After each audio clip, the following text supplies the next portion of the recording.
there it is. Okay. Well, what a day. Well, yes, I had an interview. I had to talk to somebody else for a while. Got my bonnet. And I got my lighting, and we're all set. Hi, yes, so it's 3:30. So, as I said, today at 3:30 instead of 1:30. Running a little late. But here we are. We made it. And then tomorrow it is 1:30. It's 1:30. Back at 1:30 tomorrow. It's fine. It's fine. It's 1:30. Here in front of the fireplace. It's Alison Arngrim again in my living room. I have orange juice in my Hello Kitty cup. There you all are. Hi, everybody. Yes, everybody. All the regulars. I feel like the teacher on Romper Room. I see William. I see Tina. I see Randy. Oh, and I see, where's my magic mirror? Doobie a doobie. And there's Adrian. And there's, Polly T. I see Polly T. This is fun. An interview? Did you get the job? No, that kind of interview. I was interviewed, actually, Richard Skipper, who's lovely, very funny man. And he asked me many questions. And we talked about this. And I talked about how I'm so happy that I'm doing this because, yes, things are stressful and scary. And if I didn't spend every day talking to all of you, I probably would be like kind of freaked out about it. But you're all here, and I'm here, and you're here, and it's fine. It's good.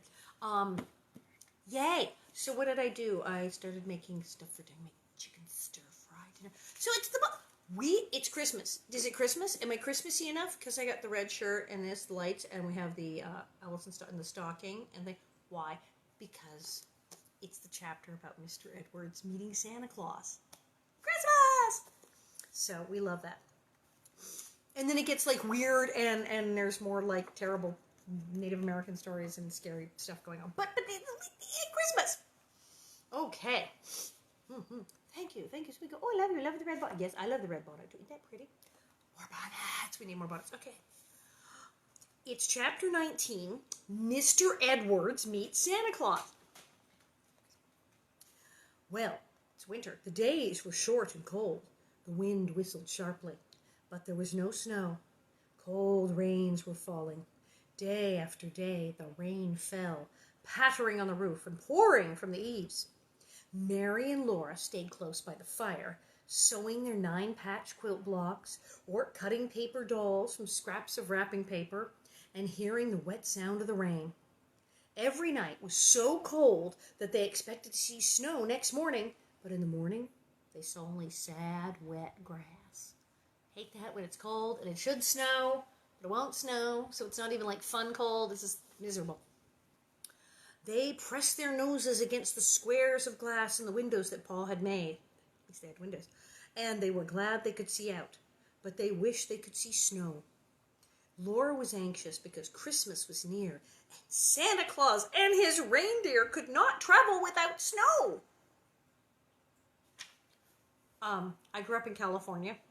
I can assure you, Santa Claus and his reindeer made it to my house every year, even when it was 80 degrees. Santa and his reindeer can totally travel without snow. And he can come to your house, even if you have a California fake fireplace with no actual chimney, or no fireplace at all. Santa, he can come through the mail slot. Did you know he can come through the mail slot? That's what my mother told me. Santa can get in anyway. Santa can always get in. Doesn't need snow. When he comes to California, he can do anything he wants. Oh, Santa could not. What were they going to do? No snow. Mary was afraid that even if it snowed, Santa Claus could not find them so far away in Indian Territory. When they asked Ma about this, she said she didn't know. What day is it? They asked her anxiously. How many more days until Christmas? And they counted off the days on their fingers till there was only one more day left. Rain was still falling that morning. There was not one crack in the gray sky. Oh, they felt almost sure there would be no Christmas. Still, they kept hoping. Santa can find you. Like I said, Santa found me in Hollywood, California, with no fireplace. Every year, there was still things in my stocking. I don't know. Just before noon, the light changed. The clouds broke and drifted apart, shining white in a clear blue sky. The sun shone, birds sang, and thousands of drops of water sparkled on the grasses. But when Ma opened the door to let in the fresh, cold air, they heard the creek roaring. They had not thought about the creek. I thought about the creek. I've been worried about that creek since the beginning of this book. Now they knew they would have no Christmas because Santa Claus could not cross that roaring creek. Dude has a sleigh with flying reindeer. He can cross a creek. Heaven's sakes, cross a creek. Pa came in bringing a big fat turkey. I love turkey. If it weighed less than 20 pounds, he said, he'd eat it, feathers and all. He asked Laura, how's that for a Christmas dinner? Think you can manage one of those drumsticks? She said yes she could. But she was sober. Then Mary asked him if the creek was going down, and he said it was still rising. Ma said it was too bad. She hated to think of Mr. Edwards eating his bachelor cooking all alone on Christmas Day. Mr. Edwards had been asked to eat Christmas dinner with them, but Pa shook his head, said a man would risk his neck trying to cross that creek now. No, he said, the current's too strong. We'll just have to make up our minds that Edwards won't be here tomorrow. Of course, that meant Santa Claus could not come either. I don't know. Santa, water. Santa's not afraid of water. Bill Graff, Santa was actually Jewish. That's why he was able to work on Christmas. Laura and Mary tried not to mind too much. They watched Ma dress the wild turkey, and it was a very fat turkey. They were lucky little girls to have a good house to live in and a warm fire to sit by, and such a turkey for their Christmas dinner. Ma said so, and it was true. Well, yes. Ma said it was too bad that Santa Claus couldn't come this year, but they were such good girls that he hadn't forgotten them. He would surely come next year. They have been awfully good. I mean, think what they've been through. I mean, they've had everything happen. They've nearly drowned in a river, and they almost burned the house down, and then there were the Native Americans who they thought might kill them. And yet, they have been very well behaved. They have not, flipped out and started screaming. So, okay, they were even good when they had malaria. Do you know how hard it is to be good when you have malaria? So, they have been very good. Santa should actually bring them a lot of stuff. Still, they were not happy. After supper that night, they washed their hands and faces and buttoned their red flannel nightgowns, tied their nightcap strings, and soberly said their prayers. Look, I'm in red. I have it on nightcap strings. That's so great. They lay down in bed and pulled the covers up. It did not seem at all like Christmas time. That's terrible. Pa and Ma sat silent by the fire. After a while, Ma asked why Pa didn't play the fiddle. And he said, I don't seem to have the heart to, Caroline. Okay, Pa played the fiddle after they almost died several times.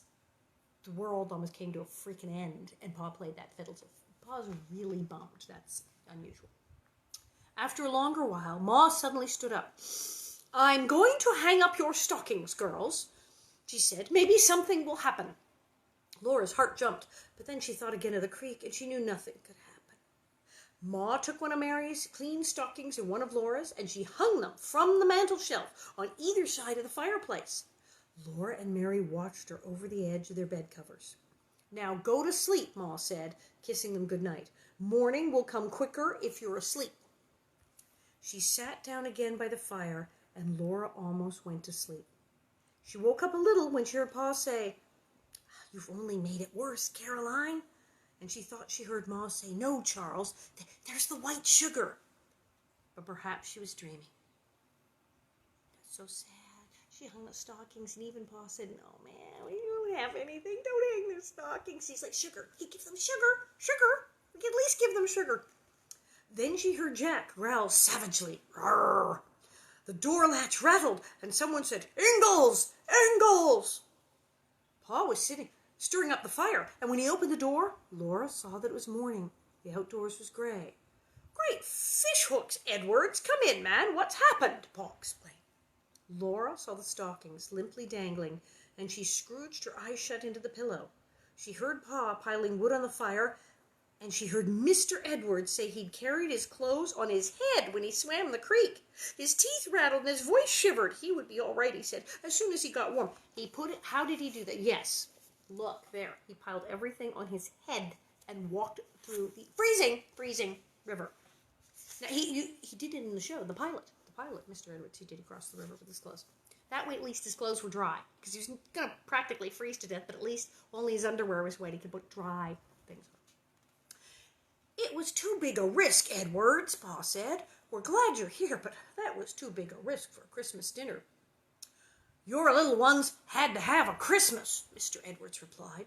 No creek could stop me after I fetched them their gifts from Independence. Laura sat straight up in bed. Did you see Santa Claus? She shouted. I sure did, Mr. Edwards said. Where? When? What did he look like?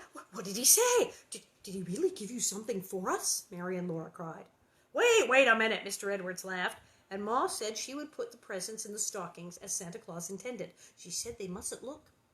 Mr. Edwards came and sat on the floor by their bed, and he answered every question they asked him. They honestly tried not to look at Ma, and they didn't quite see what he was doing.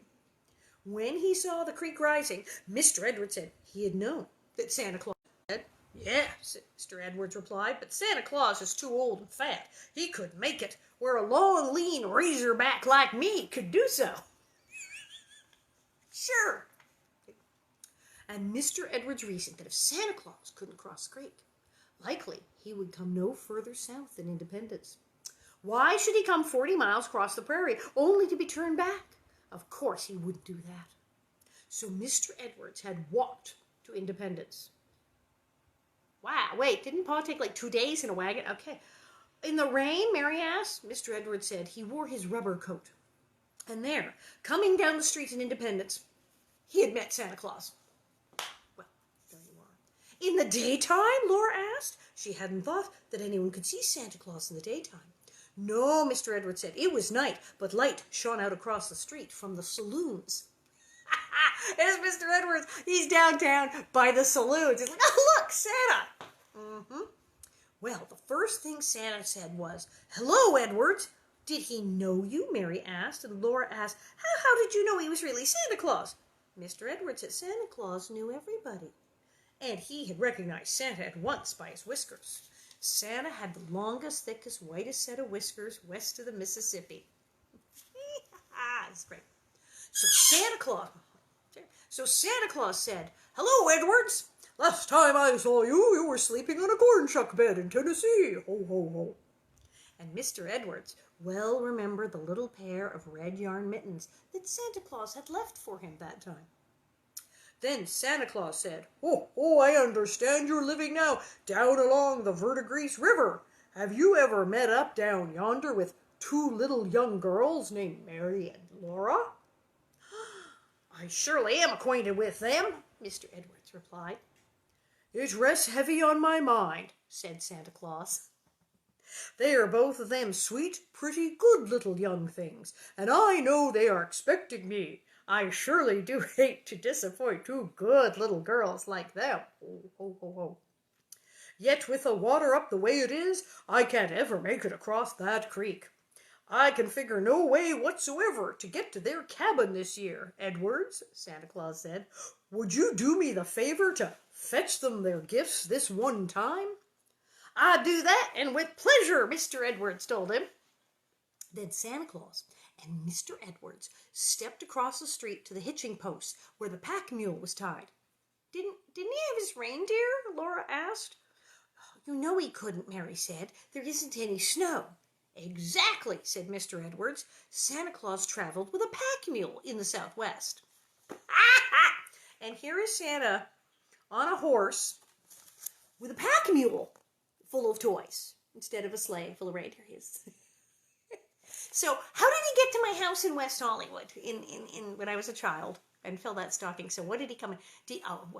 A convertible. He must have come in a Mercedes convertible because it was West Hollywood. Sure, that's it. Yes, he drove up in his convertible and came to the mail slot. Totally. The traffic on the 405 was a miracle Santa made it. And Santa Claus uncinched the pack and looked through it, and he took out the presents for Mary and Laura. Oh, what are they? Laura cried. Mary said, then what did he do? Then he shook hands with Mr. Edwards, and he swung up on his fine bay horse. Santa Claus rode well for a man of his weight and build. And he tucked his long white whiskers under his bandana. Oh, so long, Edwards, he said, and he rode away on the Fort Dodge trail, leading his pack mule and whistling. Laura and Mary were silent an instant, thinking of that. Then Ma said, "You may look now, girls." Something was shining bright in the top of Laura's stocking. She squealed and jumped out of bed. So did Mary, but Laura beat her to the fireplace. And the shining thing was a glittering new tin cup. They were sharing a tin cup. Laura and Mary each had one cup and had to share. That was how they in the mornings, their milk and everything. Mom and Pa had cups. Baby Gary had a cup, but no. Now they each have their own cup. Mary had one exactly like it. They each have a cup. These new tin cups were their very own. Now they each had a cup to drink out of.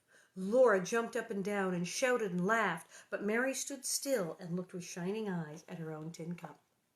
Then they plunged their hands into the stockings again, and they pulled out two long sticks of candy. It was peppermint candy, striped red and white. They looked and looked at the beautiful candy, and Laura licked her stick, just one lick.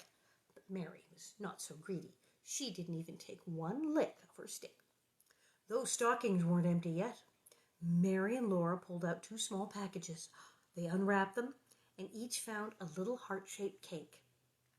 Over their delicate brown tops was sprinkled white sugar. The sparkling grains lay like tiny drifts of snow. The cakes were too pretty to eat. Mary and Laura just looked at them. Look, and a tin cup, and candy canes, and little heart-shaped cakes. That's when Ma said, "I got the white sugar." She's like, "I can make a cake." But at last, well, Laura, you know how she is. Laura turned hers over, and she nibbled a tiny nibble from underneath where it wouldn't show. And in the inside of that little cake, it was white sugar. It had been made of pure white flour and sweetened with white sugar. That was the special Ma thing. Laura and Mary never would have looked in their stockings again. The cups and the cakes and the candy were almost too much. They were too happy to speak, but Ma asked if they were sure the stockings were empty. Then they put their arms down inside them to make sure, and in the very toe of each stocking was a shiny, bright new penny. That's a big deal back then. They had never even thought of such a thing as having a penny. Think of having a whole penny for your very own. Well, you know, money was tight. Okay, in the 1870s, they were kind of having a little recession. It was kind of like the 1970s. Money was tight. And back then, a penny was worth quite a bit more than a penny today. So for a little girl who from a very poor family, when money was tight all over, to get an entire penny, that's actually pretty darn good. They'd never thought of such a thing. Think of having a cup and a cake and a stick of candy and a penny. There had never been such a Christmas.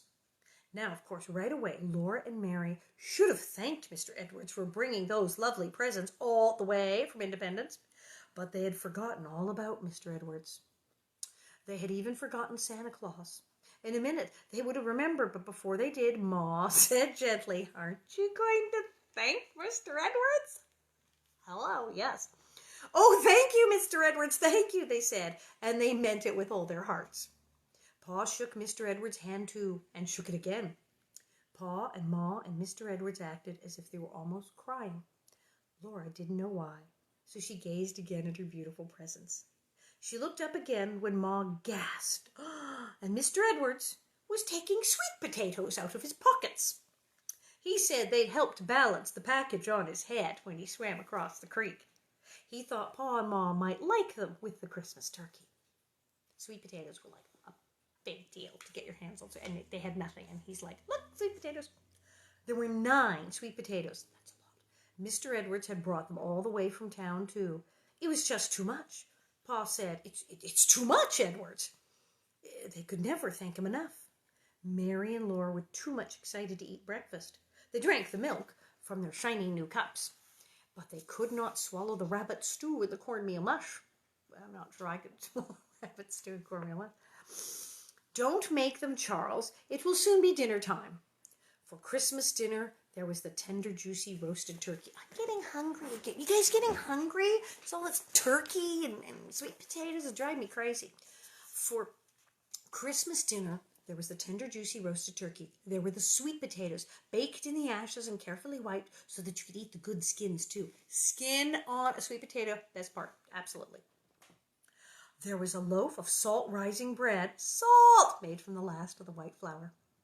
And after all that, there were stewed dried blackberries and little cakes. Oh, that sounds pretty good. But these little cakes were made with brown sugar, and they did not have white sugar sprinkled over their top. Just take my bonnet here.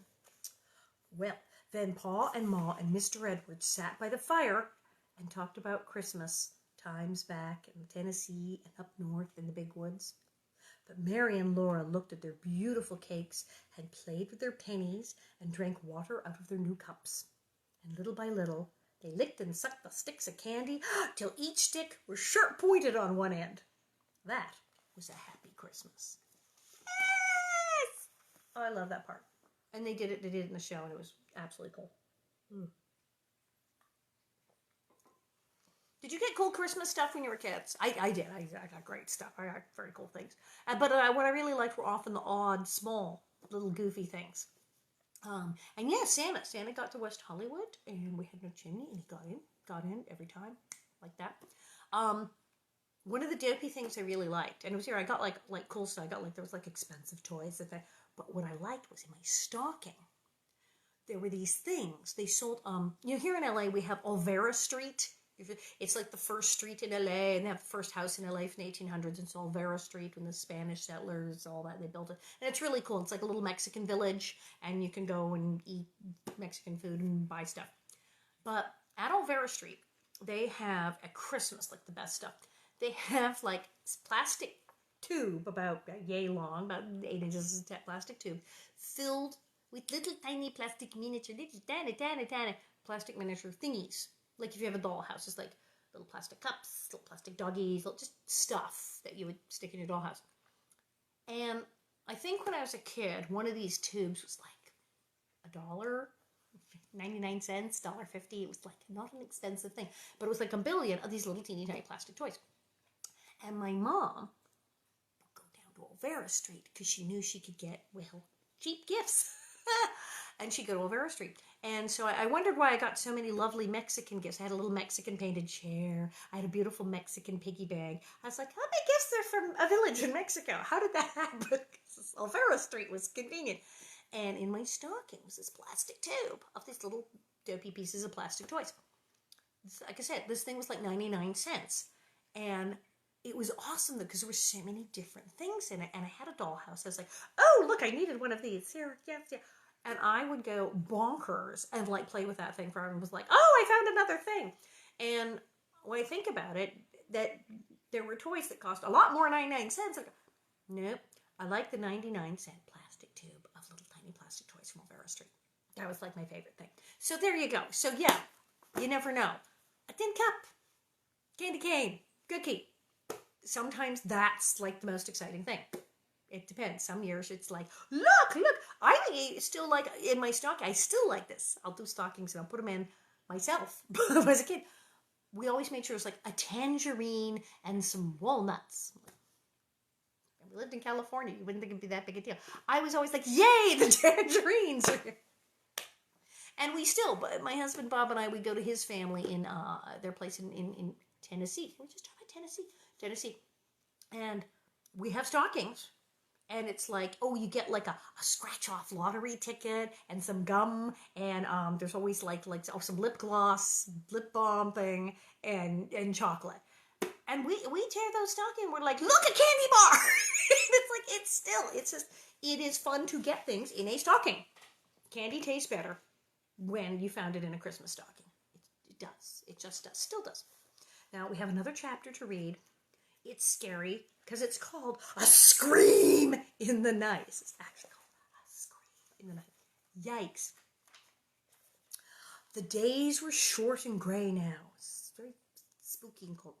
The nights were very dark and cold. Clouds hung low above the little house and spread low and far over the bleak prairie. Because, yeah, it's totally dark. There's no city lights. And before, at least, they had, the moon and the stars. But it's cloudy. It's black. No light. Ooh. Rain fell. Sometimes snow was driven on the wind.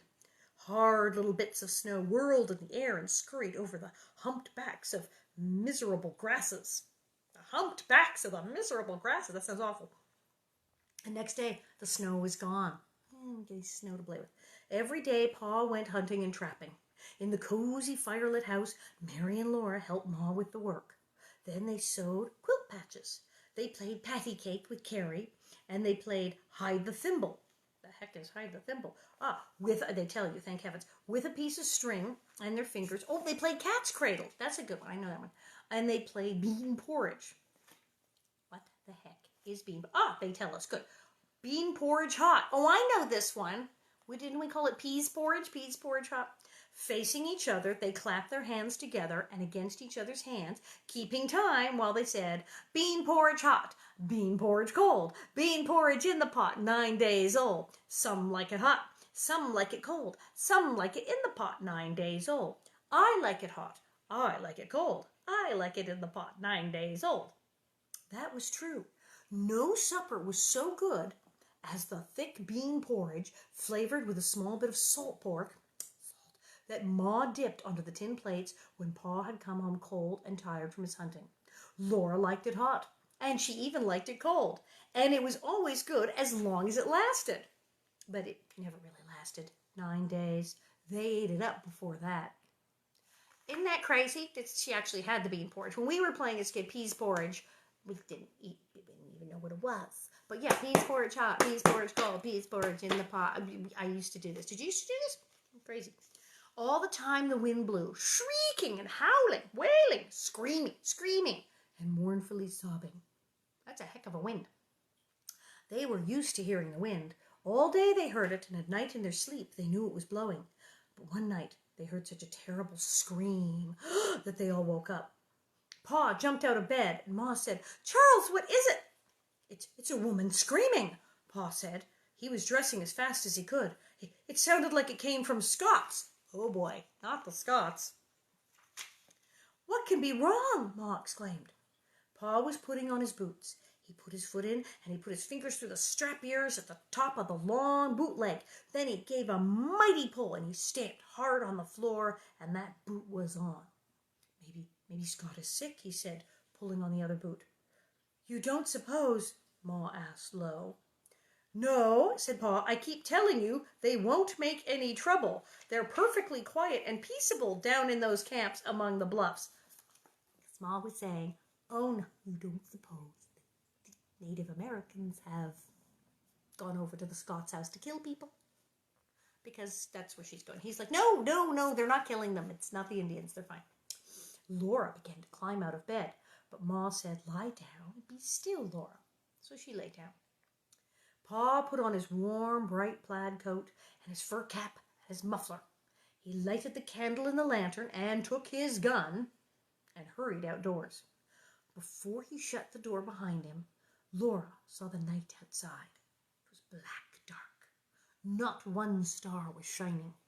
Laura had never seen such solid darkness. "Ma," she said. "What, Laura? What makes it so dark?" "It's going to storm," Ma answered. She pulled the latch string in and put a stick of wood on the fire. Then she went back to bed. "Go to sleep, Mary and Laura," she said. But Ma did not go to sleep, and neither did Mary and Laura. They lay wide awake and listened. They could not hear anything but the wind.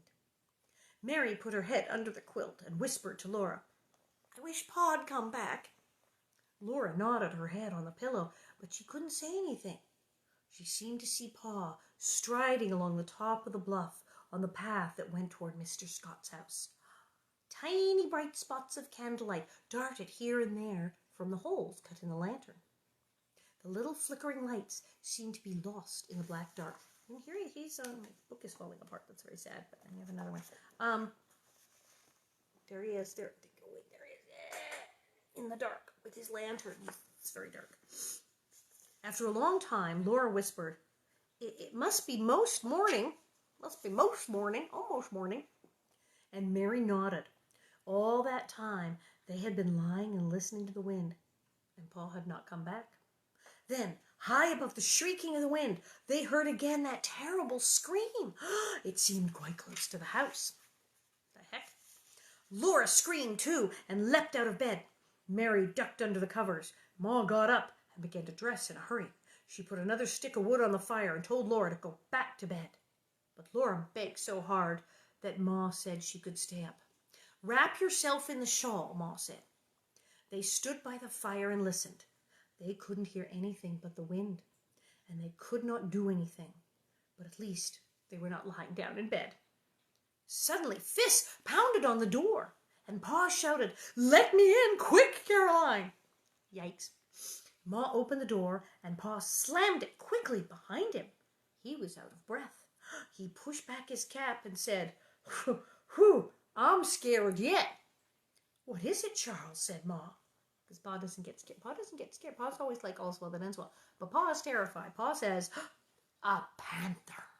Pa said, "Panther!" They had a panther. He had hurried as fast as he could go to Mr. Scott's. When he got there, the house was dark and everything was quiet.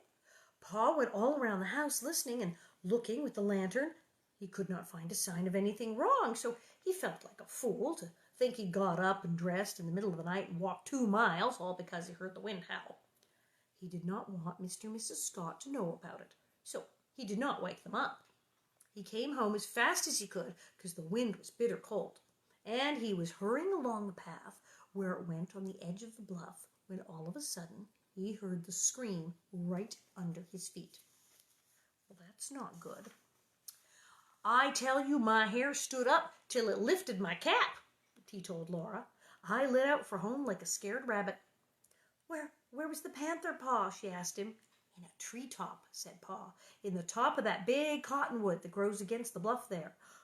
"Pa, did it come after you?" Laura asked. And he said, I don't know, Laura." "Well, you're safe now, Charles," said Ma. "Yes, and I'm glad of it. This is too dark a night to be out with panthers," Pa said. "Now, Laura, where's my boot jack?" It's all about the boots.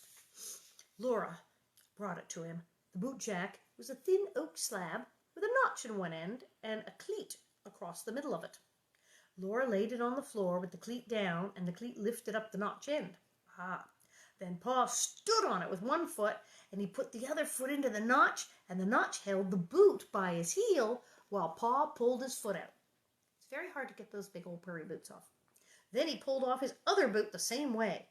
The boots clung tightly, but they had to come off. Laura watched him do this, and then she asked, "Would a panther carry off a little girl, Pa?" "Yes," said Pa, "and kill her and eat her, too." Oh, good heavens. You know, some people would say, "No, that's okay. No, honey, the panther wouldn't eat you. No, well, he would carry you up, but no, it's not awful, no." Pa says, yes, the panther would carry you off and kill you and eat you. Just right out. That's it. Now it's panthers. Now this panther's screaming like a woman. Did we, or did we not, in Little House in the Big Woods, the first book, have a whole story about Charles's dad and Charles's uncle and whatnot, and the screaming panther? And what does a panther sound like? Oh, it screams. Oh, it sounds like a woman screaming. And here we go. Panther again, like woman scream. "And kill her and eat her too." "Pa, you and Mary must stay in the house till I shoot that panther. And as soon as daylight comes, I will take my gun and go after him." All the next day, Pa hunted that panther. And he hunted the next day, and the next day. Very hard to kill a panther.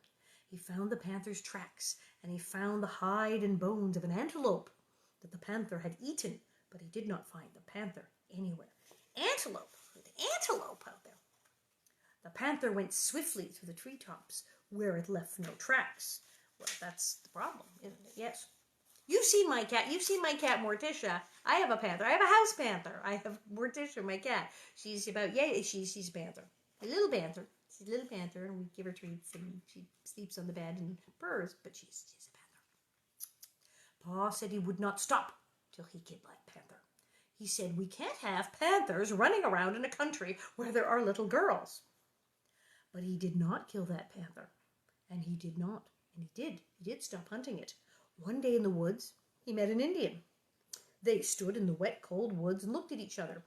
And they could not talk because they did not know each other's words. But the Indian pointed to the panther's tracks, and he made motions with his gun to show Pa that he had killed the panther. He pointed to the treetops and to the ground to show that he had shot it out of a tree. And he motioned to the sky and the west and the east to say that he killed it the day before. Pa is communicating with the Native American. They're getting along. It's like he's going, yeah, there you go. So that was all right. The panther was dead.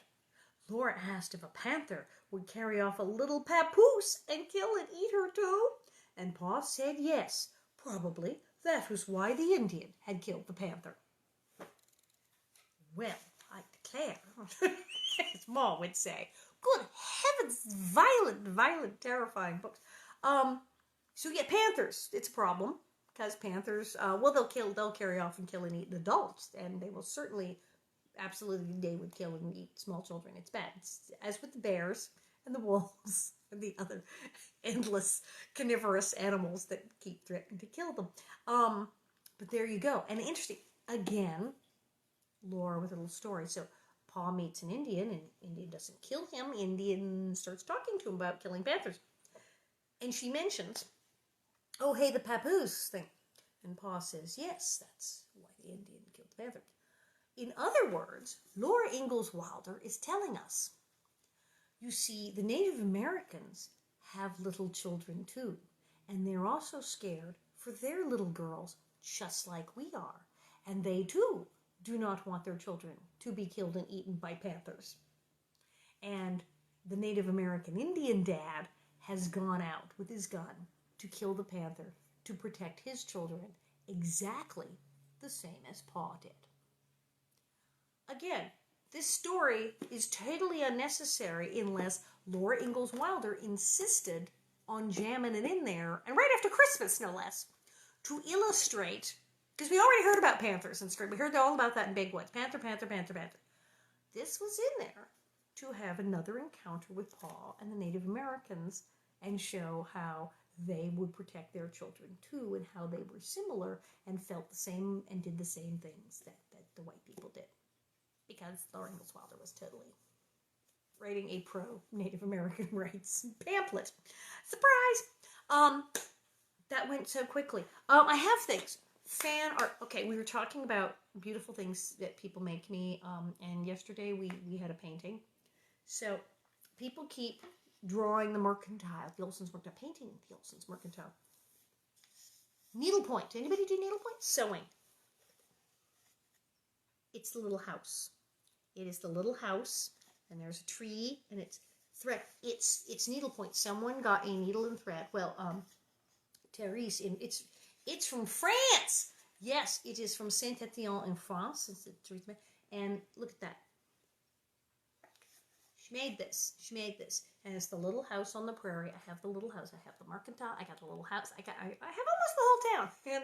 And it's needlepoint. This is what people do. They make things. They sew things. They make models. They make paper dolls. They make paintings. They make sculptures. They make Nellie dolls. They make all kinds of cool stuff. And I love this. So I have no props from the show. I was not quick and slick enough to steal from our lovely prop men.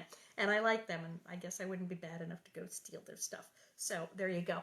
But I have beautiful things that people have made me that are memories of the show. So awesome! Tomorrow, yeah, we'll just do this at 1:30, like the normal time. Tomorrow at 1:30 will be fine and dandy. Tomorrow, so many things. Oh, tomorrow at 5 o'clock California time, just 8 o'clock New York time, and so on and so forth. I have my little show, the Alison Arngrim show. It's on Facebook Live and on UBN Radio and all that little podcasty video thing.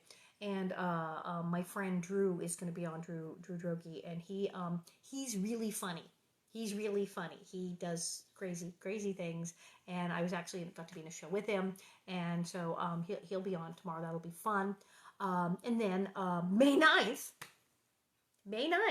I'm gonna guess it over there in the other part of the living room. I will do a half-hour rendition of parts of my stand-up comedy show. So for those of you who are like, oh darn, she's not coming to New York, you can go to Spin Cycle NYC, Spin Cycle NYC, New York City, and there I am, and it's this whole thing called Stage It, and yeah, and we have a show, and it's crazy.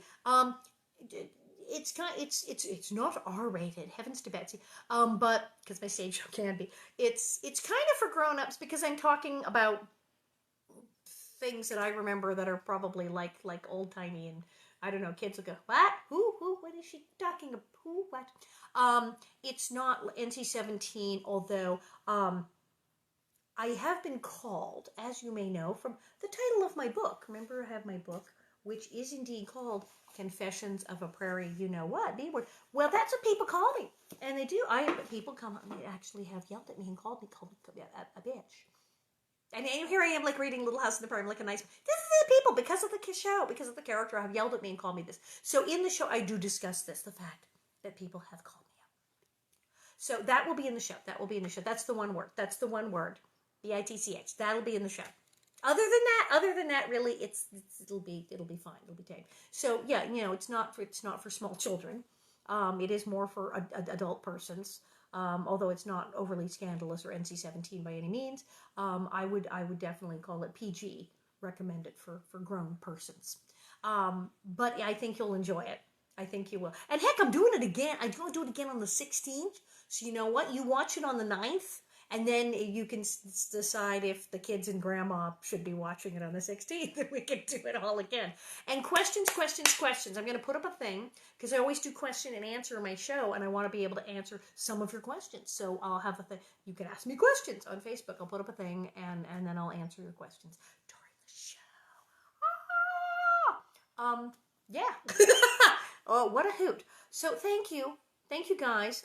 People have been interviewing me for their shows and podcasts and radio things, and I tell them that this is great. I get to talk to you guys. I get to talk to people. It's like, hi, how are you? And you talk to me, and then none of us have to feel like we're alone. And so it's really cool. So that's what we're gonna do. We're all gonna just keep talking to each other, and wash your hands. Wear your little masks. Wear little masks. Look at this fabulous. I have a little mask. And somebody made a mask out of a bonnet today. It was awesome. I see many of you wearing your bonnets. You're wearing your bonnets. We love this. So see you tomorrow. Wash your hands. Stay safe.